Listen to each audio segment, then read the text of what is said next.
क्या आपने कभी सोचा है, जब पूरा ब्रह्मांड सो जाता है, जब तारे अपनी चमक खो देते हैं और जब समय भी कुछ क्षण के लिए रुक सा जाता है, उस शून्य में, उस गहरी निस्तब्धता में कौन सी शक्ति जीवित रहती है? कुछ ऋषि कहते हैं वो शक्ति शिव है। लेकिन सवाल ये है, भगवान शिव वास्तव में रहते कहाँ हैं? कैलाश पर, देवलोक में, या फिर किसी ऐसे लोक में जहां इंसानी दिमाग कभी पहुंच ही नहीं सकता?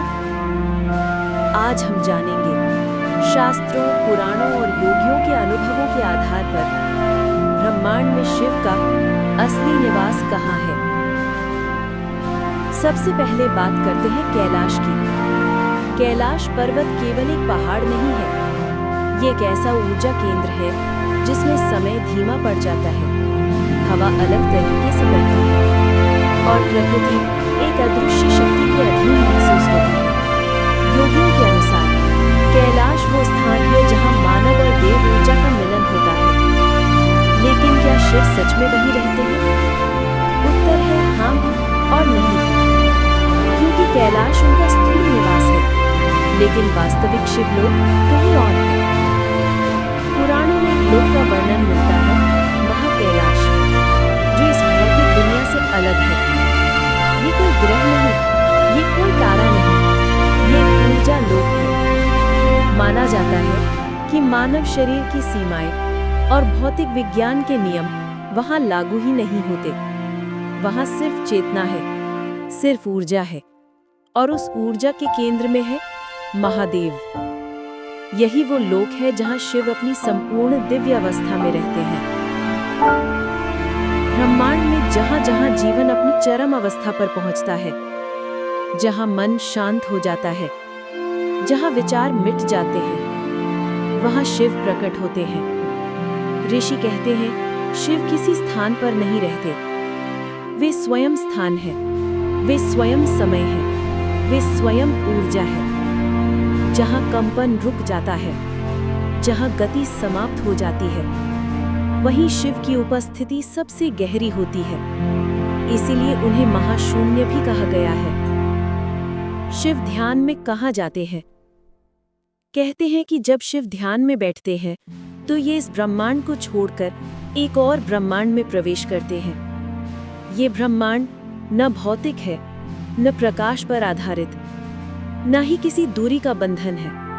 उसे कहते हैं तूरीय अवस्था का लोक, जहां पहुंचकर आत्मा स्वयं को ब्रह्मांड से अलग महसूस नहीं करती, वो ब्रह्मांड बन जाती है। इसी अवस्था में शिव मौजूद होते हैं। मानव वहां क्यों नहीं पहुंच सकता? आप सोच रहे होंगे क्या कोई मनुष्य इस लोक में प्रवेश कर सकता है? शास्त्र कहते हैं हाँ, लेकिन अपने शरीर के साथ नहीं। इसके लिए आवश्यक है गहन ध्यान, ऊर्जा का शुद्धिकरण और मन को पूर्ण शून्य में लाना। क्योंकि शिव का लोक किसी दिशा में नहीं है, ये भीतर है। अंतर मन का वो शांत महासागर ही शिव का वास्तविक निवास है। तो क्या शिव कैलाश में रहते हैं, या किसी ऊर्जा आयाम में, या शून्य में? सच ये है, शिव हर जगह है, क्योंकि शिव चेतना है और चेतना की कोई सीमा नहीं। कैलाश उनका प्रतीक है, शून्य उनका सच्चा स्वरूप है, और हर जीव की आत्मा उनका वास्तविक मंदिर है।